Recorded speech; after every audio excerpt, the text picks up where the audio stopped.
Je crois que Lénine disait qu'il était important de changer la grammaire de la société et la structure de la société pour faire gagner la révolution. Et à bien des égards, ce qu'Élisabeth Montfort vient de décrire, c'est la volonté de certains de changer la grammaire de la société. Moi, si je suis là ce matin, c'est que je voulais dire la qualité du travail et de l'ouvrage qu'Élisabeth Montfort vient de publier. Ces questions de genre font partie du débat public, éminemment depuis quelques mois. Quelles que soient les positions que les uns ou les autres prennent, elles ne sont pas toujours appuyées sur une étude approfondie de la question, du débat et de références précises au texte avec le recours à des concepts suffisamment précisés.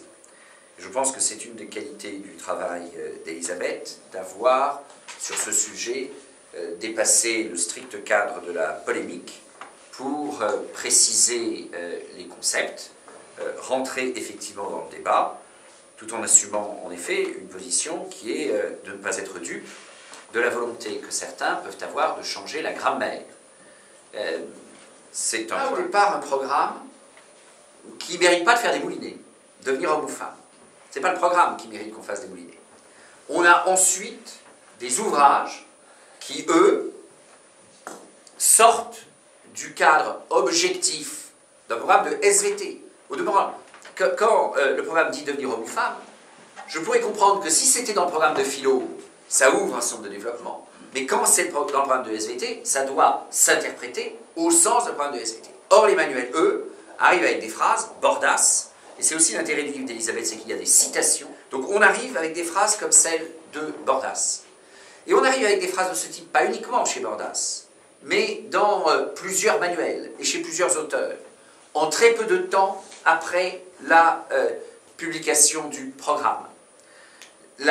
L'hypothèse que je fais alors, ce n'est pas une démonstration, mais c'est une hypothèse, c'est que la formulation du programme, enfin l'énoncé, lui, objectif, c'est que la formulation du programme a permis ce type de dérapage au sens scientifique du terme, et que la formulation du programme, c'est là une hypothèse ou une interrogation, est-ce que la formulation du programme n'a pas été faite pour permettre ce type de dérapage? Je n'en ai pas de démonstration. Donc je me contente de poser la question. Mais il faut bien dire que quand on a une telle proximité entre le programme et l'ouvrage, qu'on constate que non pas chez un auteur, mais chez plusieurs auteurs et plusieurs éditeurs, vous avez ce dérapage-là, on a le droit et le devoir de poser la question. Nous avons été un certain nombre de parlementaires à interpeller Luc Chatel. Nous n'avons pas eu de réponse. Le sujet a été suffisamment pris au sérieux à l'Assemblée pour que nous décidions d'engager des travaux autour non pas de la définition des programmes, ce n'est pas au Parlement de définir les programmes, mais de regarder comment on peut s'alerter quand il y a des dérapages de cette nature-là. Cette décision a été prise et des travaux seront engagés. J'ai compris qu'ils ne se dérouleront réellement qu'après les débats budgétaires qui nous occupent beaucoup dans cette maison. Reste qu'après les débats budgétaires, ça nous renvoie assez loin.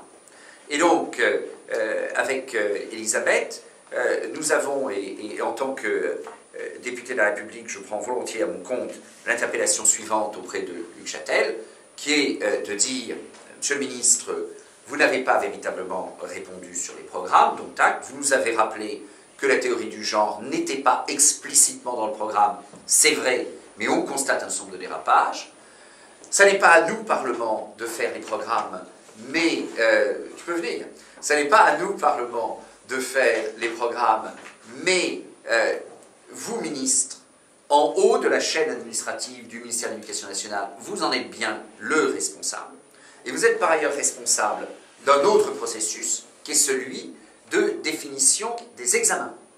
Ce n'est pas le ministre qui définit par lui-même les sujets d'examen, mais au bout du bout, ceux qui définissent ces sujets d'examen, ce n'est pas des professions libérales en liberté sur la planète. c'est évidemment une définition académique et scientifique, mais qui au bout du bout est sous l'autorité du ministre. Et la question que je pose donc au ministre est extrêmement simple, et l'interpellation est la suivante, c'est de demander au ministre de s'assurer, et de nous rassurer, pour ce qui concerne lui, de s'assurer qu'il n'y ait pas de questions liées à la théorie du genre aux examens de SVT. C'est tout à fait simple. Le ministre plaide la bonne foi dans la définition du programme.